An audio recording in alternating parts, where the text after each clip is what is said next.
ध्यान से सुनिए, क्योंकि जो जानकारी अभी आपके सामने आने वाली है वह किसी साधारण खबर से कहीं ज्यादा अहम है। यह ऐसी जानकारी है जिसे अगर आपने अधूरा सुना या बीच में ध्यान हटा लिया तो बाद में पछतावे के अलावा कुछ हाथ नहीं लगेगा। देश की सत्ता के भीतर लिए गए एक अहम फैसले ने लाखों परिवारों की उम्मीदों और भविष्य की दिशा को प्रभावित किया है। यह फैसला सिर्फ कागजों तक सीमित नहीं है, बल्कि जमीन पर असर दिखाने की पूरी तैयारी में है। बहुत से लोग इसे अभी भी चर्चा या अफवाह मान रहे हैं, लेकिन सच्चाई यह है कि जिन लोगों के नाम सरकारी रिकॉर्ड में दर्ज हो चुके हैं, उनके लिए समय अब तेजी से आगे बढ़ रहा है। अब सवाल यह नहीं है कि मदद मिलेगी या नहीं, बल्कि असली सवाल यह है कि क्या आप उस सूची में शामिल हैं या फिर बाहर रहकर सिर्फ इंतजार कर रहे हैं। आज जो जानकारी आपके सामने रखी जा रही है वह खास तौर पर उन लोगों के लिए है जो आज भी कच्ची छत के नीचे जिंदगी गुजार रहे हैं। उन परिवारों के लिए जो हर महीने किराए का बोझ उठाते हुए थक चुके हैं और मन ही मन यही सोचते रहते हैं कि क्या कभी उनका भी अपना पक्का घर होगा। ऐसे लोग जो मेहनत तो पूरी करते हैं, लेकिन हालात हर बार रास्ता रोक लेते हैं। अब बात को घुमाने के बजाय सीधे मुद्दे पर आते हैं। देश में आवास से जुड़ी एक बड़ी सरकारी पहल के तहत ऐसा फैसला लिया गया है जिसका मकसद सिर्फ घोषणा करना नहीं, बल्कि सीधे लाभ पहुंचाना है। इस योजना के तहत तय की गई सहायता राशि सीधे लाभार्थियों के बैंक खातों तक भेजी जाएगी। यह पैसा किसी बिचौलिए, एजेंट या तीसरे व्यक्ति के जरिए नहीं जाएगा। पूरी व्यवस्था इस तरह बनाई गई है कि सहायता राशि सीधे उसी व्यक्ति के खाते में पहुंचे जिसकी पहले से पूरी जांच और सत्यापन किया जा चुका है। इसका मतलब साफ है कि अगर आपका नाम सही है, दस्तावेज पूरे हैं और दी गई जानकारी में कोई गड़बड़ी नहीं है, तो भुगतान रुकने की कोई ठोस वजह नहीं बनती। यहीं से यह मामला एक अहम मोड़ लेता है। देश में ऐसे लाखों लोग हैं जिन्होंने सालों पहले आवेदन किया था और अब तक इसी इंतजार में थे कि आखिर उनका नंबर कब आएगा। अब उनके लिए तस्वीर पहले से कहीं ज्यादा साफ हो चुकी है। जिन लोगों के नाम अंतिम सूची में दर्ज कर लिए गए हैं, उन्हें अब प्रतीक्षा की लंबी कतार से बाहर निकाल लिया गया है। अब एक एक करके उनके खातों में पहली सहायता राशि भेजने की तैयारी पूरी की जा रही है। यह प्रक्रिया एक साथ सभी के लिए नहीं होगी, बल्कि चरणबद्ध तरीके से आगे बढ़ेगी, ताकि सिस्टम पर किसी तरह का दबाव न पड़े और हर सही व्यक्ति तक पैसा सुरक्षित तरीके से पहुंच सके। सबसे अहम बात यह है कि पूरी राशि सीधे खाते में जाएगी, ताकि बाद में किसी को यह कहने का मौका न मिले कि पैसा रास्ते में अटक गया या कहीं रुक गया। अब जरा पीछे चलते हैं और पूरी योजना को ठीक से समझते हैं। यह कोई अचानक बनाई गई योजना नहीं है और न ही इसका उद्देश्य सिर्फ आंकड़े दिखाना है। इसकी शुरुआत ही इस सोच के साथ की गई थी कि देश का कोई भी नागरिक ऐसा न रहे जिसके सिर पर पक्की छत न हो। जो लोग टीन की चादरों के नीचे रहते थे, झोपड़ियों में जीवन गुजार रहे थे या आर्थिक मजबूरी के कारण घर बनाने की स्थिति में नहीं थे, उनके लिए यह रास्ता तैयार किया गया। सालों पहले इसकी नींव रखी गई थी और तभी से इसका उद्देश्य साफ रहा है कि हर परिवार को एक सुरक्षित और सम्मानजनक ठिकाना मिल सके। लेकिन इसके साथ एक कड़वी सच्चाई भी है जिसे नजरअंदाज नहीं किया गया। यह मदद हर किसी के लिए नहीं है।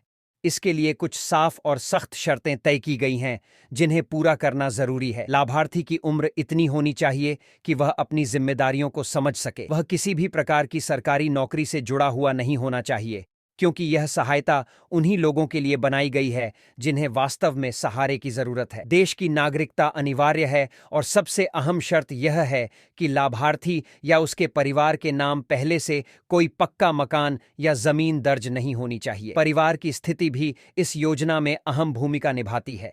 इसी वजह से शादीशुदा होने की शर्त रखी गई है ताकि सहायता सही जरूरतमंद परिवार तक पहुंचे। अब बात करते हैं उन दस्तावेजों की जहां अक्सर लोग चूक कर बैठते हैं। फोटो पहचान पत्र, पता प्रमाण और आय से जुड़ी जानकारी पूरी तरह साफ और सही होनी चाहिए। मोबाइल नंबर चालू और सही होना बेहद जरूरी है, क्योंकि आगे की सारी जानकारी और अपडेट उसी के माध्यम से दी जाती है। बैंक खाते की जानकारी बिल्कुल सही होनी चाहिए, क्योंकि पैसा वहीं भेजा जाएगा। अगर इनमें से कोई भी जानकारी अधूरी या गलत पाई गई तो पूरी प्रक्रिया वहीं अटक सकती है। अब एक और अहम जानकारी जिसने कई राज्यों में हलचल बढ़ा दी है। अलग अलग राज्यों के लिए लाभार्थियों की सूची तैयार की जा चुकी है। उत्तर से लेकर दक्षिण तक और पूर्व से पश्चिम तक कई इलाकों में यह प्रक्रिया अपने अंतिम चरण में पहुंच चुकी है।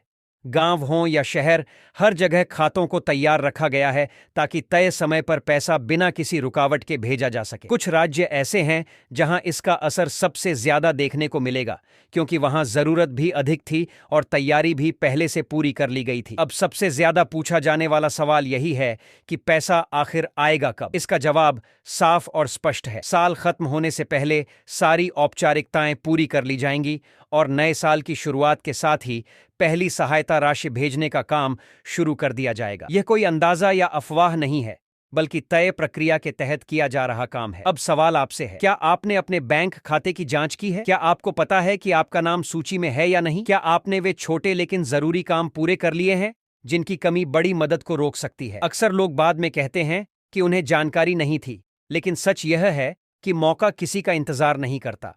आखिर में एक सीधी बात समझ लीजिए, अगर आप यह सुन रहे हैं तो यह मानकर मत चलिए कि यह जानकारी किसी और के लिए है। अपने राज्य, अपने जिले और अपनी स्थिति को ध्यान में रखकर खुद से सवाल कीजिए कि क्या आप इन शर्तों में आते हैं या नहीं। जिन्होंने पहले से इस योजना का लाभ लिया है, वे अपनी जानकारी दूसरों के साथ साझा करें, और जिन्हें अभी तक लाभ नहीं मिला है, वे भी आगे आएं। अब यहां से ध्यान और भी ज्यादा जरूरी हो जाता है, क्योंकि आगे की जानकारी सिर्फ खबर नहीं, बल्कि एक चेतावनी और एक मौका दोनों है। बहुत से लोग शुरुआत तक तो ध्यान देते हैं, लेकिन असली फर्क यहीं से पड़ता है। यहीं तय होता है कि नाम सिर्फ कागजों में रहेगा या फिर खाते में भी कुछ नजर आएगा।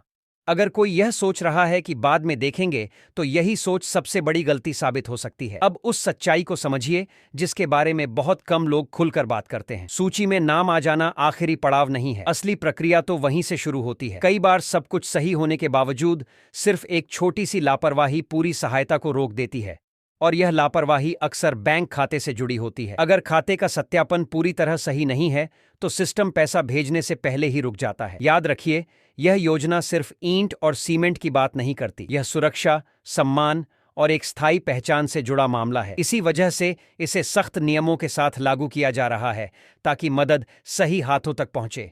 अगर आप यहां तक यह बात सुन रहे हैं, तो इसका मतलब है कि यह जानकारी आपके लिए मायने रखती है। इसलिए इसे सिर्फ सुनकर छोड़ मत दीजिए। अपने आसपास के लोगों से भी बात कीजिए, उन्हें बताइए कि कहाँ चूक हो सकती है और क्या जरूरी है। जैसे जैसे दिन आगे बढ़ते जाएगा, वैसे वैसे हलचल और भी तेज होती जाएगी। लोग अपने बैंक खातों की जांच करेंगे, मोबाइल पर आने वाले संदेशों पर नजर बनाए रखेंगे और उम्मीद के साथ इंतजार करते रहेंगे। लेकिन याद रखिए, जो पहले से तैयार है वही सबसे पहले आगे बढ़ेगा। जो आज लापरवाही करेगा, वह कल सिर्फ यही कहेगा कि काश पहले ध्यान दिया होता। अब कहानी उस मोड़ पर है जहां ज्यादातर लोग या तो सही फैसला लेते हैं या फिर हमेशा के लिए पीछे छूट जाते हैं। यहां से आगे सिर्फ खबर सुनना काफी नहीं होता, बल्कि खुद को पूरी तरह तैयार करना पड़ता है। बहुत से लोग यह सोचकर निश्चिंत हो जाते हैं कि नाम सूची में आ गया, अब सब कुछ अपने आप हो जाएगा। लेकिन हकीकत इससे बिल्कुल अलग है। असली जिम्मेदारी यहीं से शुरू होती है, जहां हर छोटी जानकारी बड़ी बन जाती है और हर छोटी गलती भारी नुकसान में बदल सकती है। अब जरा उन लोगों के बारे में सोचिए जिनके लिए यह सहायता तय की गई है। वही लोग जिनके पास कभी अपनी पक्की छत का सपना था, लेकिन हालात ने हर बार रास्ता रोक लिया। जिनके घर की दीवारें बरसात में डर पैदा करती थीं और गर्मी में चैन छीन लेती थीं। जिनके बच्चों ने कभी पक्के कमरे में बैठकर पढ़ाई करने का अनुभव नहीं किया। इन्हीं परिवारों को ध्यान में रखकर यह पूरी व्यवस्था खड़ी की गई है। इसलिए यहां दिखावे की नहीं, सच्ची जरूरत की जांच होती है। अगर किसी के पास पहले से पक्का मकान या जमीन दर्ज है, तो वह इस सहायता का हिस्सा नहीं बन सकता। इस पूरी व्यवस्था का सबसे बड़ा उद्देश्य यही है कि मदद सही समय पर सही व्यक्ति तक पहुंचे। इसलिए हर स्तर पर जांच और संतुलन रखा गया है। कई लोग यह मान लेते हैं कि अगर एक बार नाम सूची में आ गया तो अब आगे कुछ करने की जरूरत नहीं है, लेकिन यह सोच ही सबसे बड़ी चूक बन जाती है। असल में सूची में नाम आने के बाद जिम्मेदारी और बढ़ जाती है, क्योंकि अब हर जानकारी का सही और अपडेट रहना जरूरी हो जाता है। बैंक खाता, मोबाइल नंबर और पहचान से जुड़ा हर विवरण बिल्कुल मेल खाना चाहिए, वरना सिस्टम अपने आप भुगतान रोक देता है। यह भी समझना जरूरी है कि सरकार की तरफ से यह प्रक्रिया किसी दबाव में नहीं, बल्कि तय नियमों के अनुसार आगे बढ़ाई जा रही है। इसलिए इसमें जल्दबाजी की बजाय सावधानी ज्यादा जरूरी है। जिन लोगों ने पहले ही अपने दस्तावेज सही कर लिए हैं और खाते का सत्यापन पूरा कर लिया है, उनके लिए आगे का रास्ता काफी आसान हो जाता है। वहीं जिन लोगों ने यह सोचकर काम टाल दिया कि बाद में देख लेंगे, उनके लिए यही देरी परेशानी बन सकती है। ग्रामीण इलाकों में रहने वाले बहुत से परिवारों के लिए यह योजना सिर्फ एक आर्थिक मदद नहीं है, बल्कि एक नई शुरुआत है। पक्की छत का मतलब सिर्फ बारिश और धूप से बचाव नहीं होता, बल्कि आत्मसम्मान, सुरक्षा और स्थिरता भी होती है। जब किसी परिवार के पास अपना घर होता है, तो बच्चों की पढ़ाई से लेकर रोजमर्रा की जिंदगी तक हर चीज में